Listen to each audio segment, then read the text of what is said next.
Hello everyone, welcome to the SSCP Virtual Clinical Lunch. I'm Scott Lilienfeld, Emory University in Atlanta, and the title of our clinical lunch today is Evidence-Based Practice and Why We Need It, Conceptions and Misconceptions.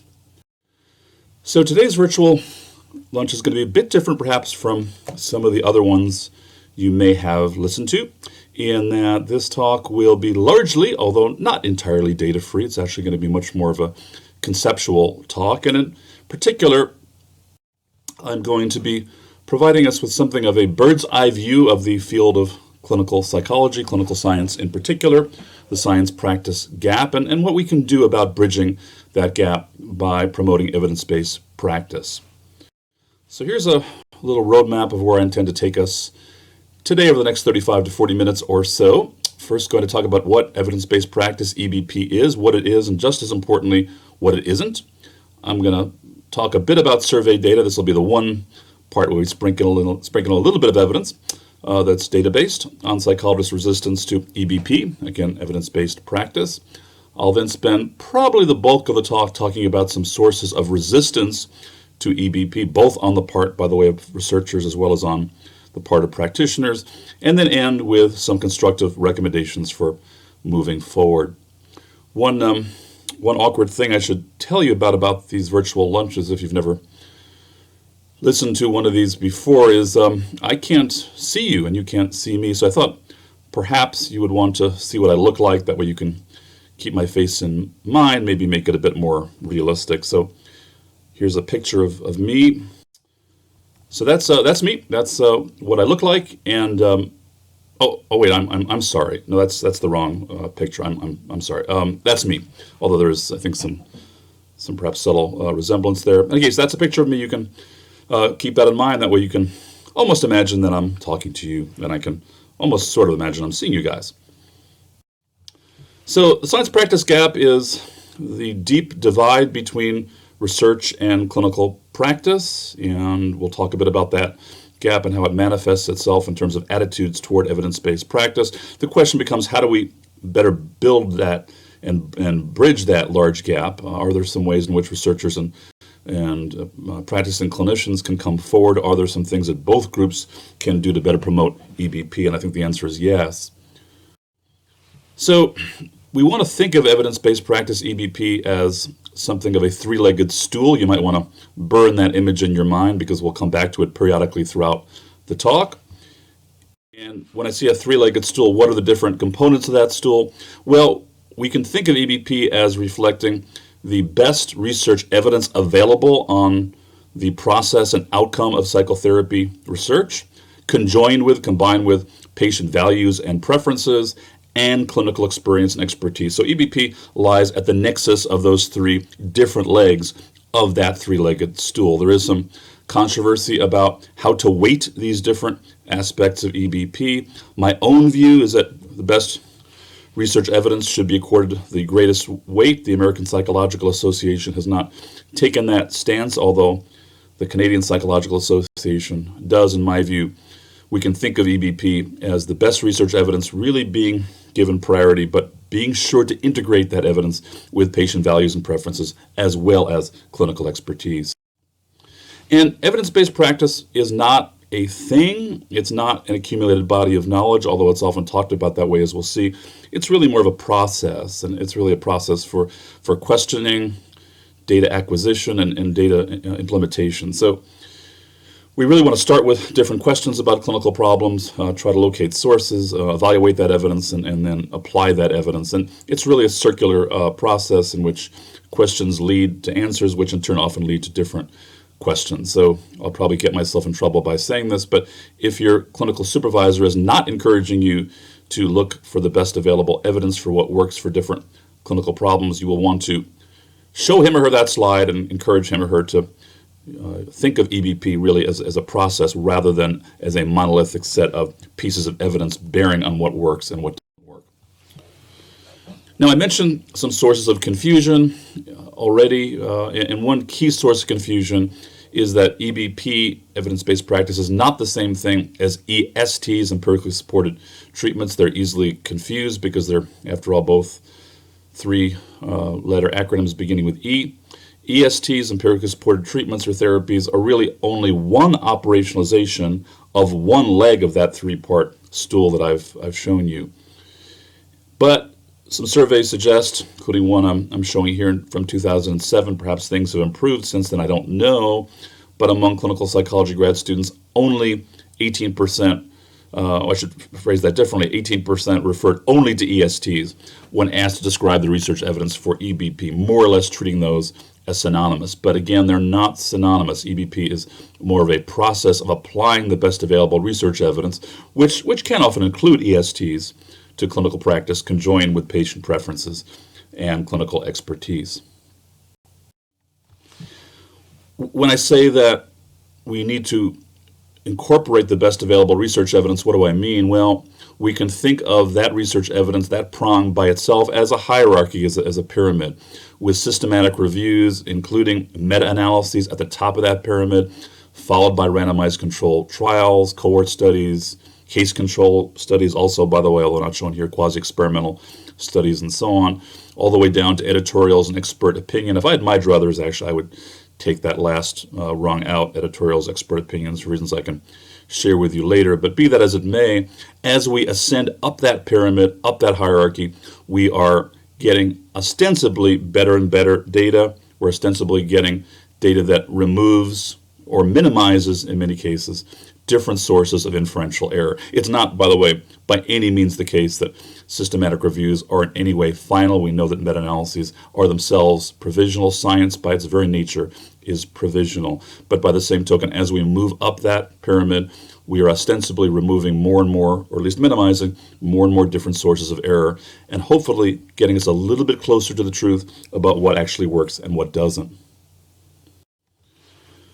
One of the sources of confusion here, and I think one of the tricky points, is what we mean by evidence. I think that's a term we often take for granted.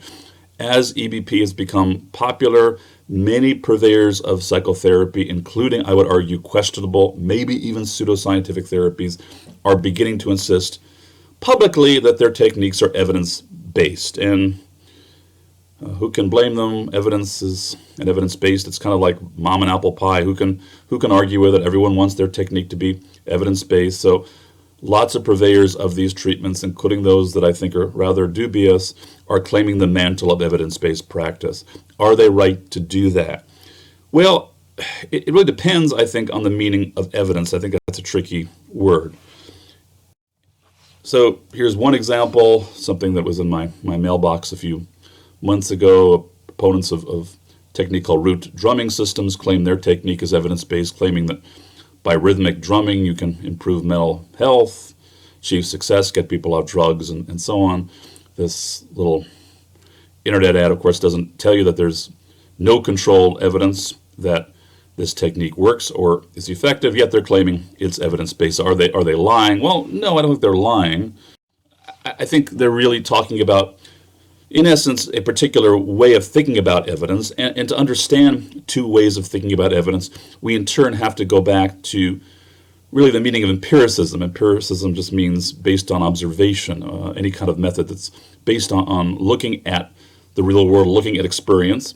And there are really two types of empiricism I think we need to distinguish. Naïve empiricism, I'll come back to that later as well, really means relying just on the raw data of your sensory experience. If it looks as though the technique is working, if it looks as though your client is getting better, well, then they're getting better. And that's the assumption here. We'll see later that's very often a problematic assumption. But in that case, I suppose one could argue that the proponents of these methods, including some of the more dubious ones, are in a sense looking at evidence. They're looking at the evidence of their experience, looking at their clinical observations. The problem is, as we'll see later, that's often somewhat of a naive assumption because they're trusting the raw data of their sensory experience, which, as we'll see, can often mislead all of us in powerful ways.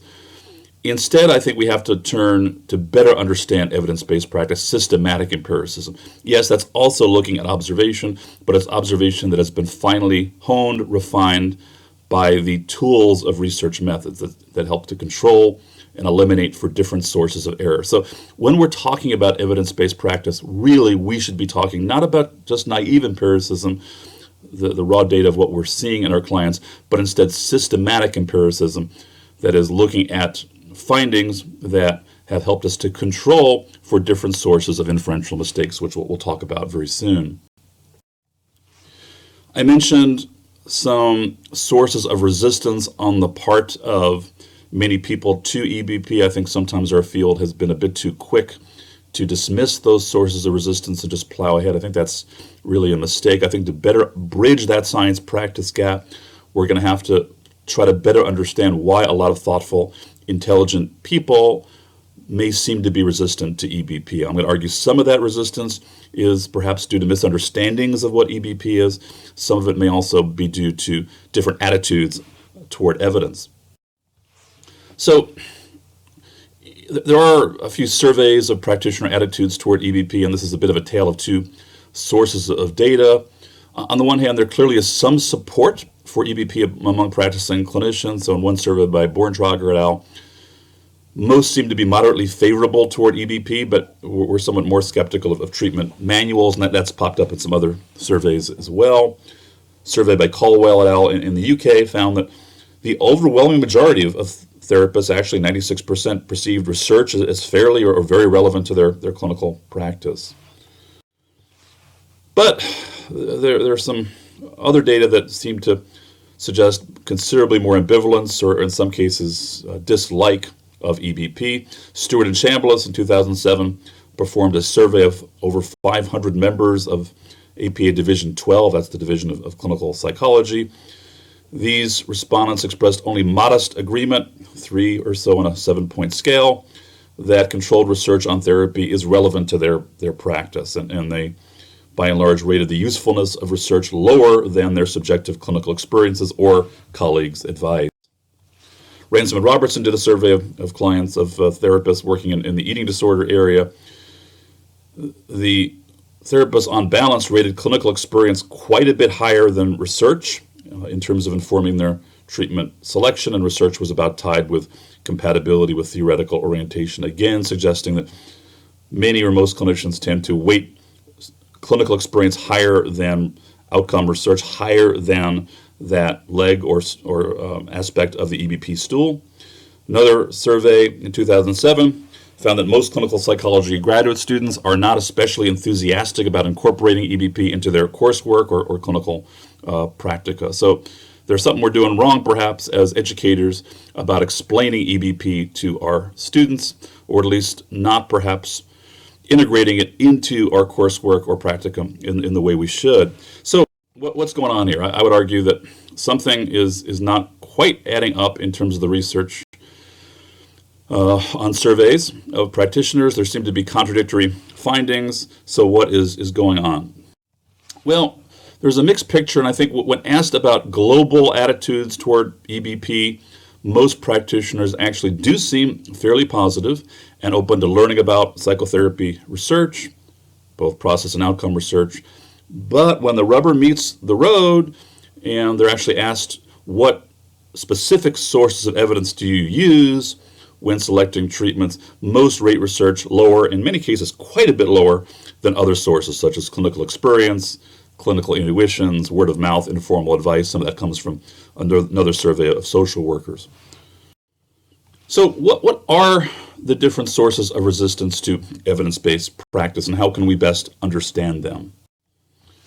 I mentioned naive empiricism earlier, and I think naive empiricism in many ways stems from an even deeper assumption, naive realism, a term imported into psychology by people like Lee Ross and Andrew Ward from philosophy. Naive realism is in essence the belief that we can always trust our sensory perceptions, the belief that the world is pretty much exactly as we see it. The naive realist looks at a tree, and that's kind of the end of the story. But we know that naive realism is wrong. We know that we, of course, do see reality out there, but we're seeing it in part constrained, limited, affected by our preconceptions, our biases. We see in part what we expect to see. And there are a host of sayings in the English language attesting to the power of naive realism. Seeing is believing, and I'll believe it when I see it. I saw it with my own eyes, and so on.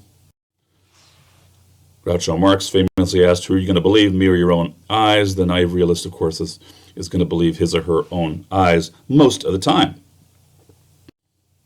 And the easiest and maybe most fun way to show that naive realism is wrong is to show some visual illusions. Here are some of my favorites. There's a slide demonstrating what perceptual psychologists call induced movement. That slide is actually not dancing around. It's quite stationary, but your brain is imposing that movement on the slide. That slide contains 4 concentric circles. Hard to believe. They sure don't look that way to me, but those are actually 4 concentric circles, although we see them, and I do, as intersecting. If you squint real hard, by the way, you can actually see them as concentric. But again, our brain is imposing those overlaps on the circles, even though they're not there. Shephard's tables, courtesy of Roger Shephard. Those 2 tabletops are directly superimposable on each other. Hard to believe. It's a great example, by the way, of what psychologists call cognitive impenetrability. I've looked at that slide or variants of it probably thousands of times, and it still looks to me that there's no way those 2 tabletops are exactly the same, and yet they are. Ed Adelson's checkerboard illusion, also remarkable. Those A and B squares are identical in illumination. My students never believe me, they make me cut out the squares. But yeah, the A and B squares are exactly the same in illumination, even though to me that A square looks about 10 times darker than the B square. Even more remarkable, the A and B tablets here are also identical in illumination. Hard to believe, but true. If you want to make 2 dogs look different, just put them on different backgrounds. Yes, those 2 dogs are actually identical in illumination. Now, why is this important? It's kind of fun to look at illusions, but why is this important to us? Well, some philosophers of science have argued that naive realism or similar trends really are the wellspring of many of the most misguided notions in the history of science. Many incorrect scientific theories and popular beliefs probably stem, at least in part, from naive realism. The geocentric view of the Earth is in part a naive realistic view. It's understandable that for much of human history, people thought that the Earth was in fact the center of things, and the heliocentric view didn't come much later. After all, we're standing on terra firma. It looks as though we're not moving. Of course, astronomers tell us we're moving through space at breakneck speed, but it seems as though we're standing still while the sun is painting this huge arc across the sky every day. So from the standpoint of our naive observations, it sure looks as though we're not moving, but the sun is moving around us. So understandably, throughout history, most people thought the Earth was the center of the solar system, if not the universe. Change we can believe in, I think, is another way of thinking about naive realism. That was the Barack Obama campaign slogan. And in some ways, I think it's also the campaign slogan of naive realist. I think it works just fine in politics, and change can be quite believable in politics. When it comes to psychotherapy, though, it's a different matter, because inferring change in psychotherapy is a lot trickier than many of us think. So, in essence, trying to evaluate change in psychotherapy is a bit of a before and after problem. We see a client at time 1, we treat him or her, we see oftentimes a change, and we've got an inference problem here. We're trying to ask ourselves, was the before picture actually due to the intervention we implemented? Was there actually a causal relationship between those 2 stages? And we've all seen these ubiquitous before and after photos. They sort of seem compelling. Looks as though the person's lost a lot of weight. Of course, that assumes that the photo on the right was taken after the photo on the left. Maybe it was taken before. Maybe it's a different woman. Maybe these photos are massively atypical of the treatment's outcome. The other big problem, of course, is that we don't know what she did. Even if she did lose that weight, we don't know what she did in between A and B. It could very well be the treatment, but there may be a host of other factors that are in the causal background that we're not thinking of that in fact are causing that change. So these before and after photos may seem compelling to many of us, but they really aren't, because again, we're not aware of all of the other causal factors that we often don't have access to, that we often don't and can't know about, that may be contributing to change. So naive realism, I think, can be a powerful obstacle to evaluating treatment outcome. Here's a quote from Robin Dawes' excellent book, House of Cards, that every clinical student should read. It's a polemical book. It's often a very opinionated book, but I think it's an important one. Dawes, by the way, was citing here a prominent practitioner of a treatment around the mid-20th century, a treatment of severe mental disorder. Here's what that practitioner said. He said, in referring to his or her observations, his observations in this case, I'm a sensitive observer, and my conclusion is that a vast majority of my patients get better as opposed to worse after my treatment. You might be wondering what that intervention was. It was actually quite a popular intervention around the middle of the 20th century. The intervention, if you haven't guessed it yet, was prefrontal lobotomy.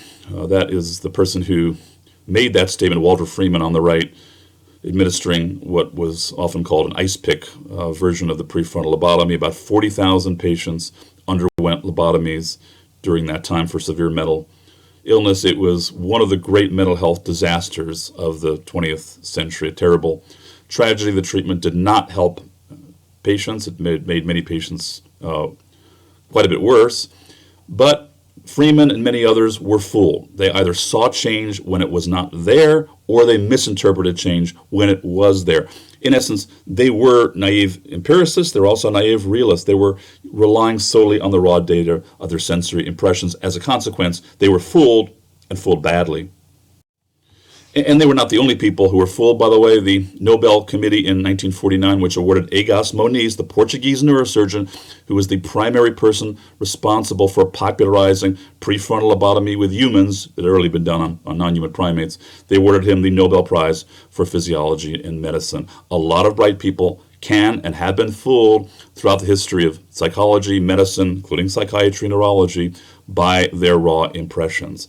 In some ways, I think we have often failed to make the point as educators that is precisely why evidence-based practice is needed. It is a powerful safeguard against our being fooled. It's a powerful safeguard against our naive realism. Without evidence-based practice, we are often forced to rely on naive realism. As a consequence, we can be wrong, even when we're very smart and very well educated, which Moniz certainly was. We see the error of neglecting this point on the part of a number of authors. Here's one author in a psychiatry journal. When treatments work, the condition being treated vanishes, and we don't need randomized controlled trials to see that happening. Well, is that true? Is it true that when the condition seems to vanish, we don't need randomized controlled trials? Here's a case where it looked to many people as though the treatment was vanishing, the condition was vanishing or improving. The individuals involved, but in fact, it was far less effective than many people assumed.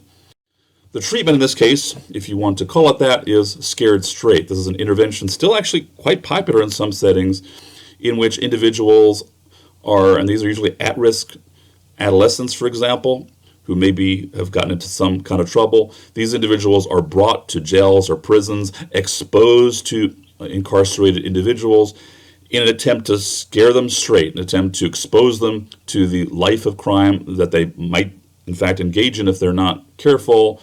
The assumption here, which actually seemed kind of plausible to me when I first learned about this treatment, the assumption is that this is going to scare them so much, seeing what could happen to them, that this would dissuade them from a life of future antisocial behavior. Yet, controlled studies, both experimental and quasi-experimental, show that scared straight interventions not only don't work, but in fact, in a number of studies, they seem to be iatrogenic, that is, they actually make people worse.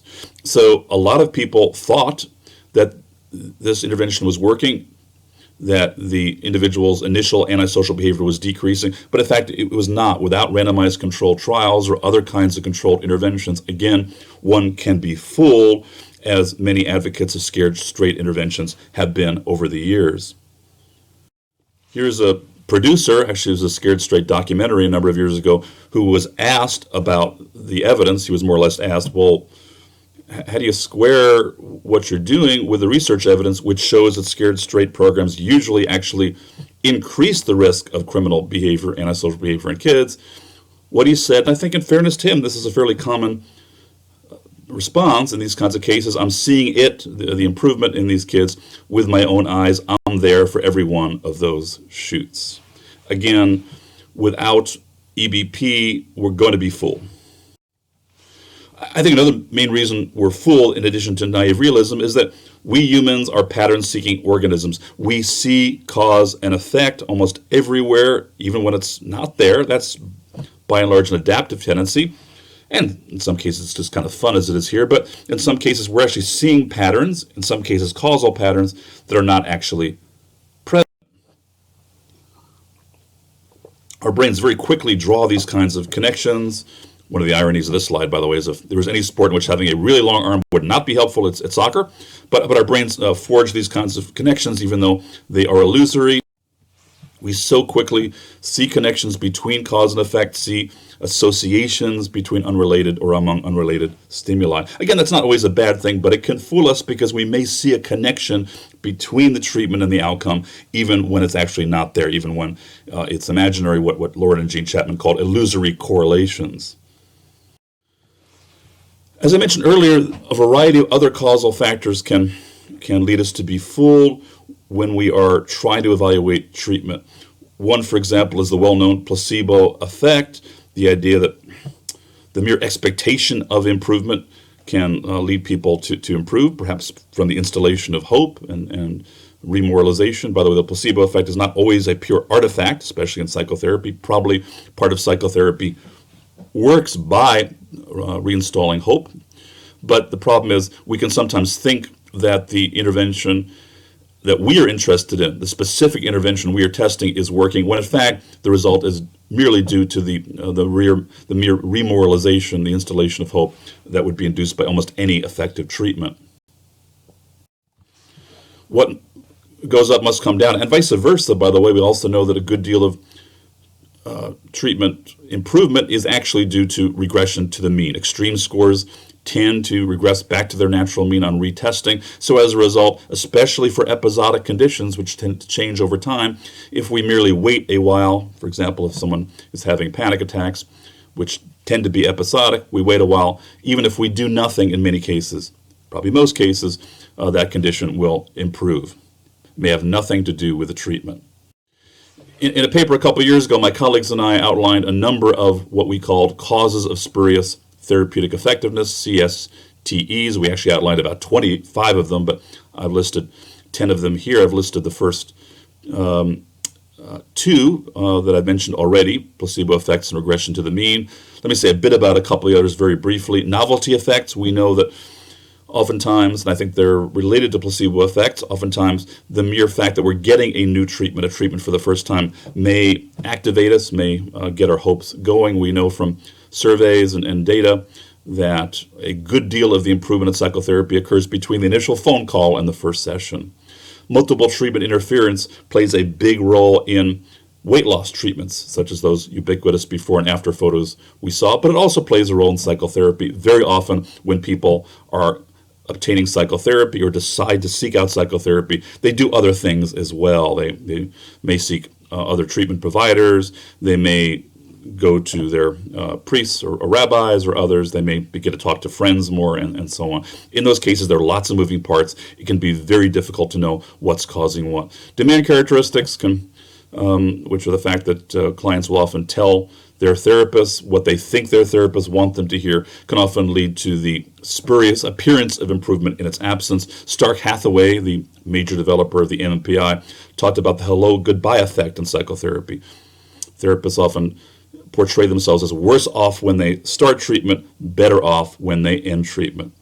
Effort justification, an important finding identified by social psychologists. When we exert a lot of time, energy, resources, effort into a treatment, we often feel a psychological need to justify that treatment to ourselves, justify that effort to ourselves. As a result, we may end up convincing ourselves and others that we've improved, even though we haven't. Maturation is particularly important in treating child and adolescent disorders, particularly if treatments are extended over a long period of time. Some apparent treatment effects could in fact merely be due to maturational effects over the course of development. History is the fact that oftentimes important events that are happening outside of treatment may in fact be accounting for changes in treatment. So, for example, a start of a new relationship, a new friendship, a new promising and fulfilling job can often result in improvements that have nothing to do with psychotherapy. Karen Horney, the psychodynamic writer, noted that life itself can often be an effective psychotherapist. Number 9 may be less familiar to many of you, retrospective rewriting of pretreatment functioning. These next two are a mouthful, by the way. There's actually some evidence, I won't get into here because of time, that in some cases apparent improvement following psychotherapy may be due to the fact that people misremember their initial treatment status as actually worse than it was. They may misremember themselves as doing worse than they actually were. As a result, at the end of treatment, they think they've improved when in fact they've merely misremembered their initial treatment status. Number 10, absence of knowledge of the hypothetical counterfactual. That's Robin Dahl's term. That is a real mouthful, but it's an important concept. When we are treating patients, by definition, we don't have a control group, and guess what? There's no way to know how the control group would have fared. There's no way to know what the hypothetical counterfactual would have been if we're treating an individual client. There's no way to know how that client would have fared without treatment. That makes inferences about treatment quite difficult, especially treatment change. Here's an example from a study by Mayu and colleagues using a technique called crisis intervention, or crisis debriefing, often called critical incident stress debriefing. In crisis debriefing, individuals are typically brought into groups soon after a traumatic event. They're often encouraged to express the emotion associated with that event, get it out of their systems, assuming the event is almost a bit like a toxin that they have to expel from their systems by talking about it. The data typically show that crisis debriefing is ineffective, and in some studies like that shown here, there are actually suggestions that crisis debriefing could be harmful, could be iatrogenic. Yet, there's a paradox. Data also show that many people who have undergone crisis debriefing, critical incident stress debriefing, are convinced it works for them. How could that be? Well, in their study, they looked at individuals who had undergone motor vehicle accidents, very severe motor vehicle accidents, and were looking at PTSD symptoms on the y-axis. The x-axis has the 3 different time points: baseline, 4 months, and 3 years. So let's look at the first important point of this graph is looking at the control condition. Here we do have access to the hypothetical counterfactual. These are individuals who are high scorers on PTSD-like symptoms and receive no intervention at all. What we see actually is substantial improvement from baseline to 4 months. These individuals almost certainly improved on their own, perhaps by using their own coping mechanisms. Again, substantial improvement without any treatment at all. But now let's look at the high scorers who received an intervention, received crisis debriefing, and lo and behold, they got better too from baseline to 3 years. And not surprisingly, if you had asked individuals in that condition, did the treatment work for you, probably they would have said yes. After all, they have improved, they've gotten better. Yet, by comparing these two lines, we can see that in fact, the treatment did not work. In fact, in this case, it looks as though the treatment actually made them worse. They would have been better off had they received no intervention at all. So the key point, which I think is often overlooked, is that randomized controlled trials, other methods high in that hierarchy, provide partial, although not perfect controls over CSTEs, causes of spurious therapeutic effectiveness. And a number of research methods that we use help to control for some of these different CSTs. Randomization, for example, to conditions helps to control for regression to the mean effects, multiple treatment interference, and the like. By the way, randomization, I should point out, doesn't eliminate those effects, but it helps to equalize them across conditions. A variety of systematic within-subject designs can control for other kinds of confounds, other kinds of CSTs like history, maturation, and the like. I think there's some other common sources of misunderstanding about these kinds of problems and EBP in particular. One in particular is the burden of proof misunderstanding, I think. And I think oftentimes what we see is a reversal of the burden of proof. A basic principle in science is that the burden of proof really falls on the claimant. The person, for example, is making a claim about the efficacy of an intervention. I would argue this onus is and should be amplified when administering treatments to the general public. The research prong of EBP really is, in essence, an instantiation of that burden of proof, of that onus of proof requirement. Getting to the heart of the burden of proof requirement is the distinction between invalidated therapies and unvalidated therapies. Understandably, these two concepts are often confused because, after all, they only differ by one letter, but they're actually, I think, quite important in some ways. Invalidated therapies have been examined in controlled trials and been found not to work. In contrast, unvalidated therapies have not been examined sufficiently in controlled trials. In science, this is often thought of as the difference between evidence of absence and absence of evidence. And I think the key point here is that the absence of a treatment on a list of evidence-based interventions, such as a list of ESTs, does not imply that the intervention has been invalidated, that is shown not to work. It simply means it has not yet been examined sufficiently. So merely because a treatment is not yet on, for example, on an EST list, does not mean that scientists have concluded that it is necessarily ineffective. All it means is it's not yet there yet. It may eventually be added to that list if, in fact, there is sufficient evidence. I won't belabor this point here, but I also have argued elsewhere that we ultimately will need lists of invalidated therapies as well to supplement lists of ESTs so that clinicians can better understand what not to do and interventions to be sure to avoid. Another important misunderstanding, I think, of EBP is the application of group probabilities to the individual. Because all of our clients are unique and necessarily differ in at least some ways from clients who've been studied before, we may be sorely tempted to perform what is sometimes termed the counterinductive generalization, that is, to go against the grain, to make exceptions for individual clients who differ from those who've been studied before. And I think in many ways this decision harkens back to the classic nomothetic idiographic distinction in psychology. Nomothetic approaches involve generalized laws that apply to most, if not all, individuals. Idiographic approaches are generally individually tailored to specific people, and in those approaches we're really looking at the individual patterning of characteristics within people.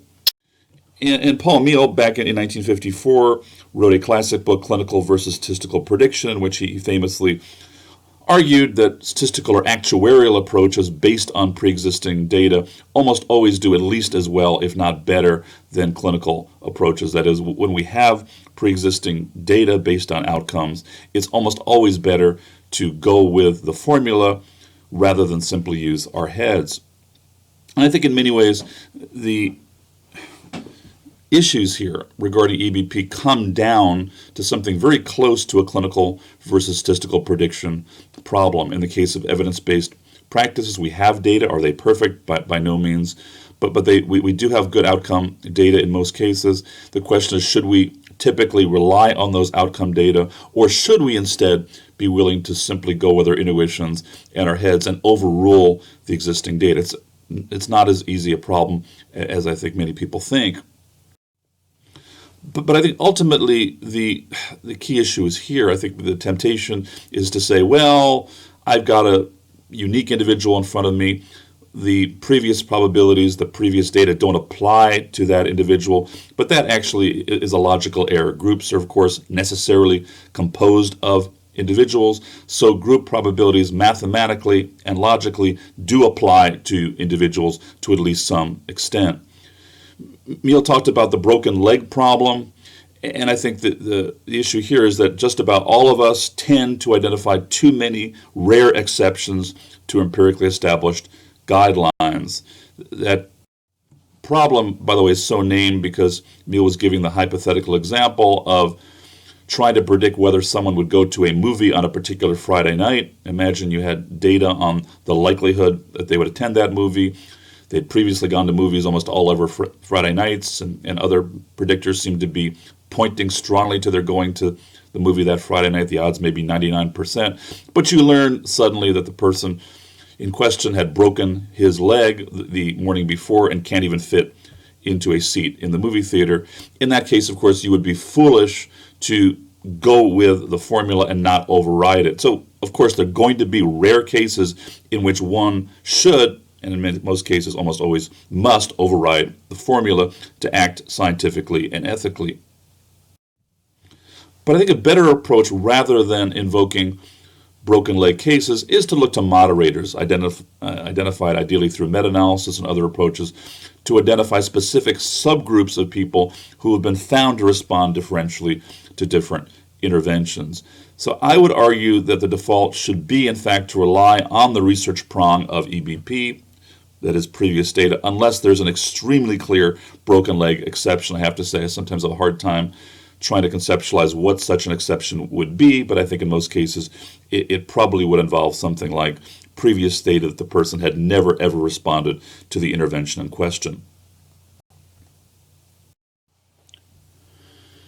Now, what do we do when different lines of evidence, for example, evidence derived from meta-analyses, don't necessarily agree? And that sometimes happens.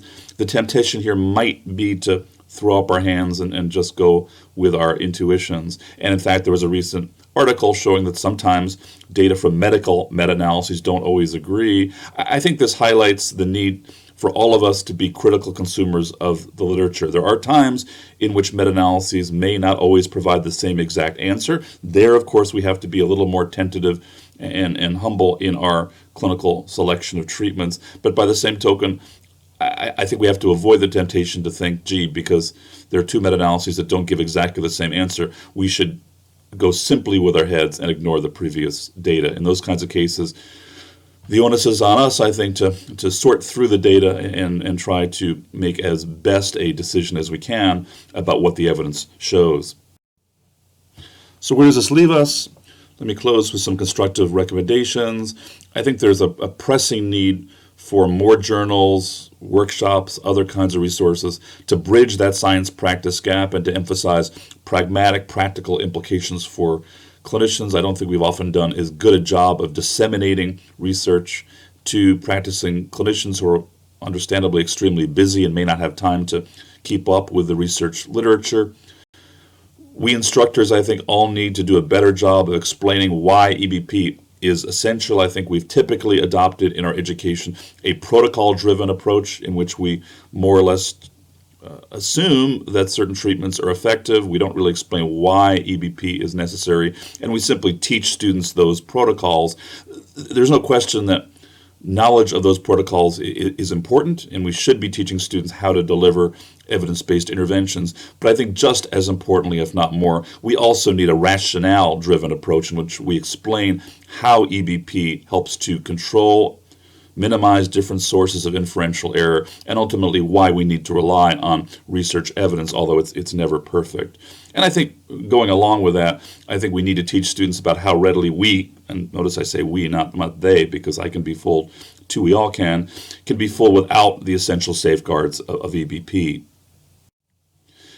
I think very often also we have adopted implicitly in our education what is sometimes called an eminence-based rather than an evidence-based approach in which we offer more or less ex cathedra pronouncements from up on high about what works without really explaining how we know that it works. I think we have to be a bit careful here because, as Richard Feynman, who I'll come back to again in a minute, the Nobel Prize-winning physicist, like to say, science is the belief in the ignorance of experts. It's not that expertise is always wrong, and of course sometimes we have to rely on it in a pinch, but sole exclusive reliance on it can be problematic, and I think that highlights why evidence-based practice is almost always better than eminence-based practice, which relies pretty much exclusively on the accumulated knowledge, or at least accumulated consensus of supposed experts. If we look throughout the history of psychiatry, other areas of medicine, we can see the dangers of that. In psychiatry, we can see treatments like the spinning chair, tranquilizing chair, the Utica crib, all of these treatments were thought to be effective for patients with mental disorders. We now recognize them as quite inhumane, if not brutal. But in fact, lots of smart people at one point or another were quite convinced these treatments were effective. And I think this reminds us of Feynman's important principle, is that the first principle is that you must not fool yourself, and you are the easiest person to fool. EBP is by no means a panacea, but it is ultimately our best hope against fooling ourselves and fooling others. So let me end with a couple of discussion questions to get us started. Number one, as I noted earlier, Meehl acknowledged that there are rare cases, so-called broken leg cases, in which we need to overrule the research evidence and go with our heads. In this case, overruling the research evidence underlying the research prong for EBP. So I guess the question here becomes, under what circumstances should we do that? Should we neglect the research prong of EBP, go against previous data, make that counterinductive generalization, and try other interventions? Question number two, some scholars in the medical literature have argued that even EBP, although it's an important first step, doesn't go quite far enough, that we need to consider not just the research evidence for an intervention, but also how plausible its theoretical rationale is. Some people have called this science-based medicine, and in contrast to evidence-based medicine. Do you agree? Why or why not? So thanks very much, everyone. Enjoy the discussion.